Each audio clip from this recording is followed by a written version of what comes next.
Oh, we got that guy.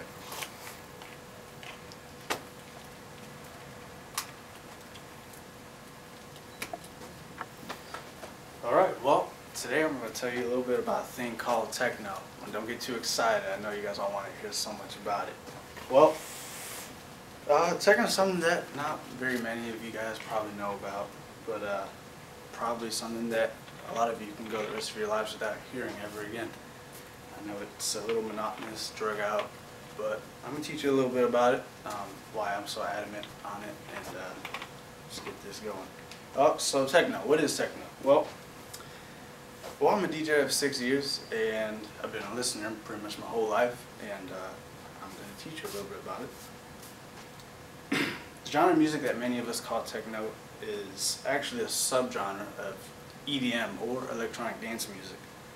Now, the birth date of EDM is somewhat unknown, but many give credit to early disco and electronic pioneers such as Kraftwerk and Giorgio Moroder, who created music for the likes of Shaka Khan and Donna Summer, if any of you guys have ever listened to them. These pioneers used instruments such as the DX7 synthesizer keyboard, the Roland 808 drum machine, and MIDI technology, which came out a little bit after their time, but basically all these elements combined is what makes the techno you hear today, or EDM, to be correct. Now, as time and technology advanced, so does EDM. So from its lowly beginning as disco music came a plethora of subgenres to include house music, trance, drum and bass, breakbeat, just all kinds that I'm not going to get completely into all of them because it'll take way too much time. Each subgenre has its own unique sound and style. For example, the Crystal Method, they play breakbeat.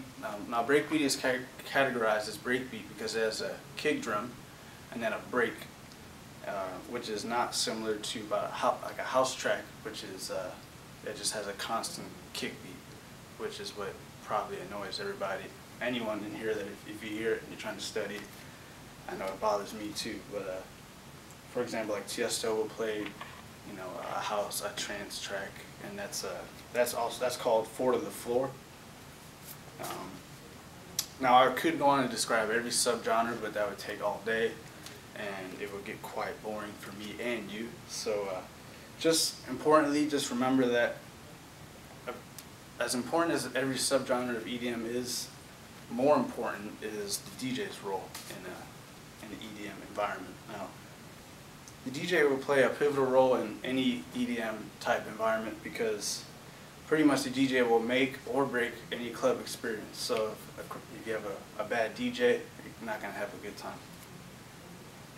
Now, one of the complaints that I hear from many people is that EDM is drug out or is monotonous. Well, even sometimes I will agree with that, but that's where the DJ's role comes in more importantly. Many EDM tracks today are made to be DJ friendly, so that's where you hear there'll be periods of music where there's just kick drum and a hi-hat and it just sounds real generic. Really the meat of the track is the middle where all the real I guess experience is put into the track. Now the DJ's responsibility is to take a collection of tracks and find the best parts of those tracks and then combine them to make pretty much making music from music. So the DJ is creating his own type of environment and atmosphere that he pleases to do so. Now in the past, DJs would use media such as vinyl records. Now we're going to show you a vinyl record here. I'm going to pass it around, don't break it. It's kind of expensive. This is actually not a real record, this is a control record, but I will describe that later. I'm going to pass this around. DJs will also use CDs, flash media, MP3s, DVDs, so really they have freedom to do with it, whatever they like with their sets. And as a DJ, I'm always looking for that new sound and technology that will give me the upper hand against another DJ. So naturally, as any business is where the consumer market is, that's where the people are that's where technology will advance. So EDM today is rarely created from hardware. Most of it's created by software-driven type. Software-driven programs such as Serato Scratch Live, Rain, Ableton Live, Fruity Loops, Cubase, just all kinds of programs. Now, the need for synthesizers and keyboards, again, those are pretty much going to phase out eventually in the future, because there's programs like I just described, Serato, Rain, all that stuff.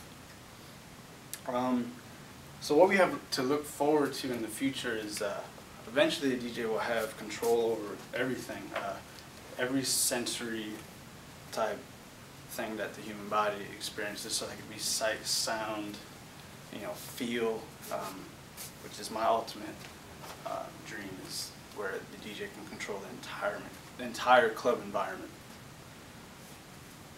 Now, looking into the past and present, I like to follow artists such as John Digweed, Sasha, Wolfgang Gartner, Crystal Method, Trent Moeller, Carl Cox, and there's all kinds of other DJs. Well, EDM is kind of a new genre, so it's constantly evolving and getting better every day, to my opinion. And now that you know a little bit about DJing, just get behind some decks and mix it up a little bit, because everyone wants to be a DJ, right? And that's it.